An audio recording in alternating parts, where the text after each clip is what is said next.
네, 안녕하십니까. 오늘은 극동대 이효성 교수님 모시고 인터뷰를 진행을 하겠습니다.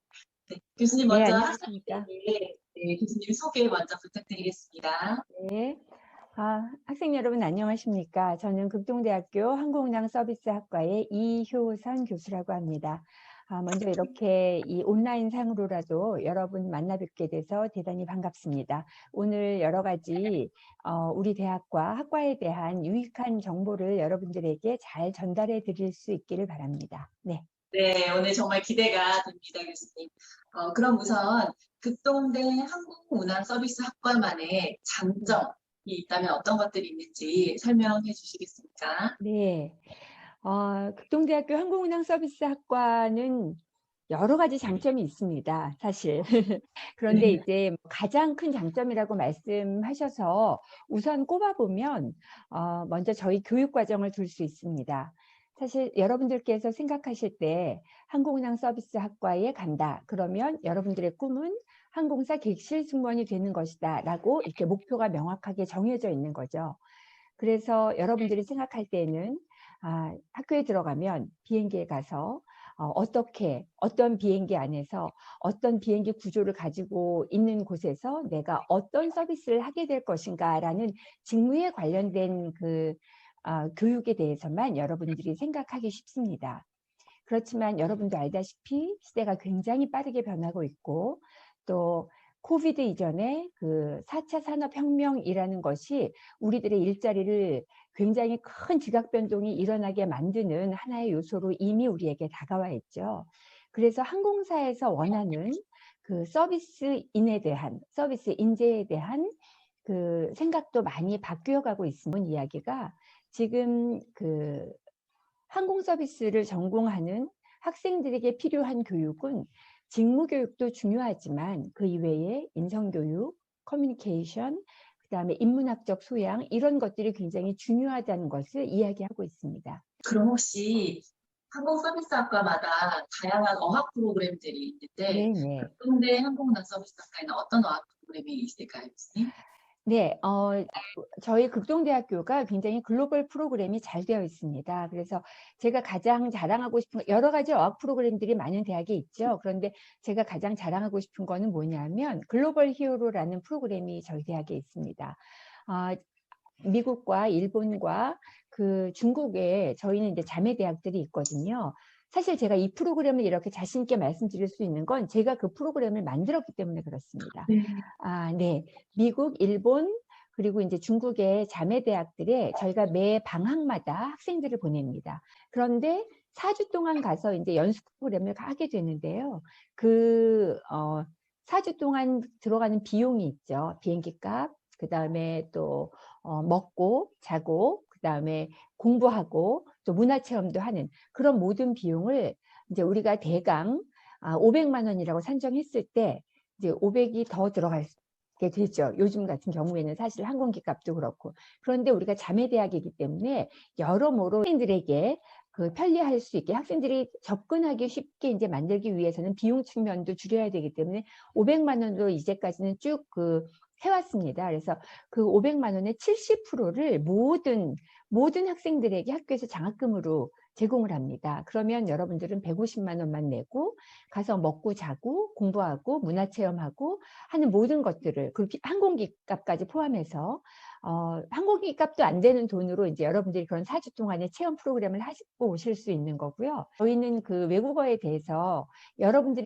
스스로 학습할 수 있는 여러 가지 가이드를 여러분들에게 드리지만 그냥 여러분들에게만 두지 않고 교수님들이 끊임없이 여러분들과 함께 외국어 향상을 위해서 고민하고 또 여러분들이 잘 하실 수 있는 방법을 찾아서 드리고 얼마나 했는지도 관리하고 어쩌면 조금 여러분들이 귀찮으실 수 있을 정도로 저희 교수진들이 여러분들과 함께 하기 때문에 대부분 졸업할 때쯤에는 굉장히 향상된 실력을 갖게 되고 900점, 토익 900점 넘는 사람들도 굉장히 많고요. 내년도 입시 네. 요강에 대해서 설명을 좀 부탁드릴게요, 교수님. 네, 그 내년도 입시 요강이 아직 저희 학교에서 정확하게 결정이 되지 않았습니다. 그래서 네. 저희가 내년에 일단 입학 정원은 아마 40명 그대로 유지가 될 것 같은데 수시 전형으로 모집을 하시며 면접 네, 절차가 있으니 네네, 그렇죠. 면접에 대한 팁을 좀 알려주실 수 있을까요? 네,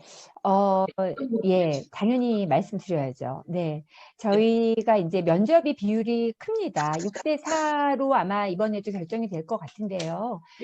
6대 4라는 거는 사실 그 여러분들의 이제 학생부 전형이 그게 그 학생부가 60을 차지하고 저희의 그 면접이 40을 차지한다는 얘기인데 학생부는 1등급부터 이제 9등급까지 있죠. 그 교과는. 그래서 9등급에도 점수가 배정이 됩니다. 그래서 그 1등급과 9등급의 차이가 뭐 1점과 600점의 차이가 아닌 거예요. 그죠? 그런데 이 저희 그 면접은 만점은 400점이고 이 꼴찌는 뭐 한 25점 정도밖에 되지 않습니다.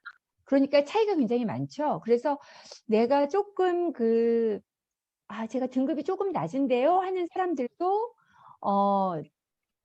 면접을 통해서 뒤집어 보실 수 있어요. 실제로 그런 학생들이 좀 있고요, 저희 학과에. 그래서 면접에 이제 신경을 쓰시면 좋은데 마침 이렇게 학기 초에 원장님께서 정말 학생들을 배려하는 마음에서 이런 자리를 만들어 주셔서 참 다행이라고 생각이 됩니다. 왜냐하면 여러분 면접에만 치중하시느라고 교과를 포기하시면 안 됩니다. 1학기 성적까지는 다 들어가잖아요. 이제 조금 있으면 중간고사도 보고 기말고사도 볼 텐데 그때까지는 교과에 신경을 쓰십시오. 그리고 그 이제 그러면서 여러분들이 한 가지 특별하게 내가 대단히 시간을 들이지 않아도 되는 건 뭐냐면 우리는 면접에서 어떤 걸 제일 많이 보냐면 표정을 제일 많이 봅니다. 네. 그 표정이라는 거 사실 이제 원장님도 굉장히 잘 알고 계시겠지만 순간적으로 벼락치기에서 만들어지는 게 아니거든요. 이 표정은. 사람이 가만히 있을 때 또는 웃을 때 이런 짓는 표정들이 벼락치기에서 만들어질 수 있는 것이 아니고 정말로 내가 가지고 있는 나의 속사람이 좋은 생각을 많이 하고 긍정적인 사람이어야 그런 표정들이 나오는 건데 우리는 사람을 대해야 하는 사람이죠. 사람을 대해야 된다는 건 너무나 다양한 상황을 겪을 수 있다는 걸 얘기합니다. 그런데 그런 다양한 그런 상황 속에서 우리는 일관성을 유지해야 되거든요. 나쁜 사람 앞에선 나쁜 서비스를 주고 내 마음에 들지 않는 사람 앞에선 좀 인색한 서비스를 주고 이렇게 할 수가 없는 거예요.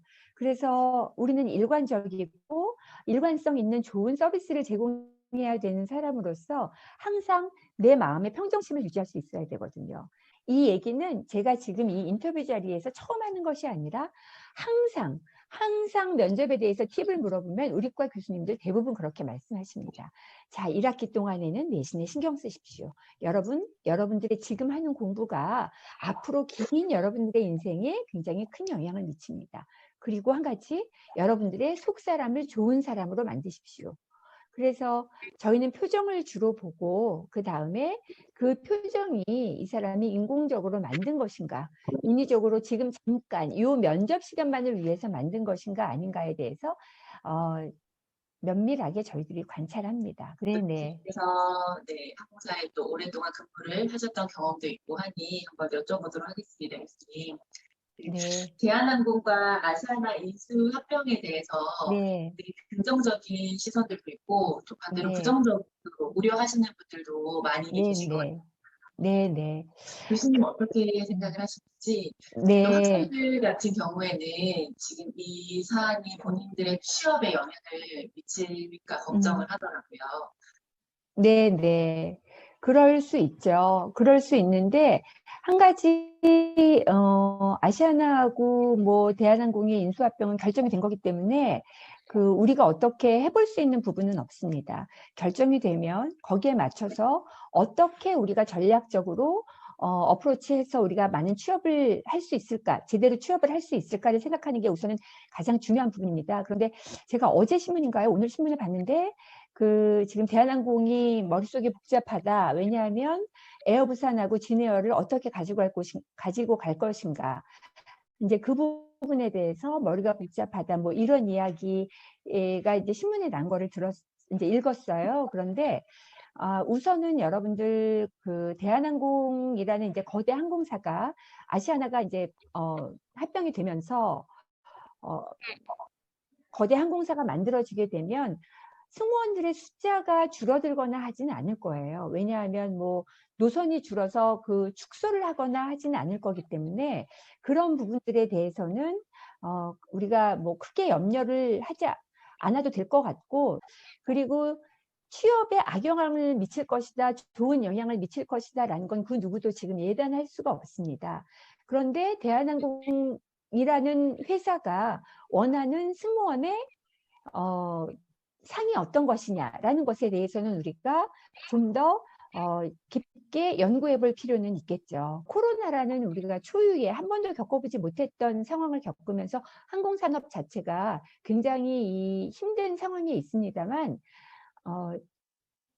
이것이 지속되진 않습니다. 아야타라고 여러분들 아시는 국제항공기구 있죠. 그 아야타에서 이미 작년에 발표한 내용이 팬데믹 이전으로 돌아가는 것은 2024년 정도가 되어야 될 것이다 라는 발표를 내놓았어요. 그래서 그런 것들을 볼 때 지금 백신을 접종하고 있고, 그리고 뭐 무착륙 비행이 뭐 자리가 없을 정도로 다 완판이 되고 있는 상황은, 이런 상황에서 여러분들이 보셔야 되는 건 사람들이 여행에 목말라 있구나.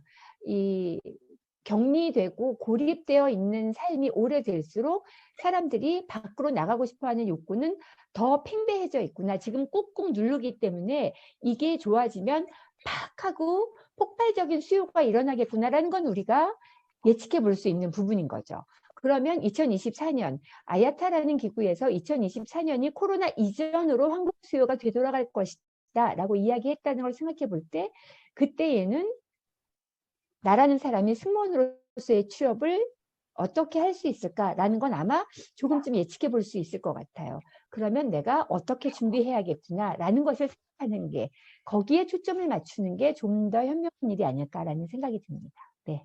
교수님, 네. 이제 내년 2학번이 될 지금 수험생, 학생들에게 응원의 한마디 부탁드려도 될까요? 네. 네.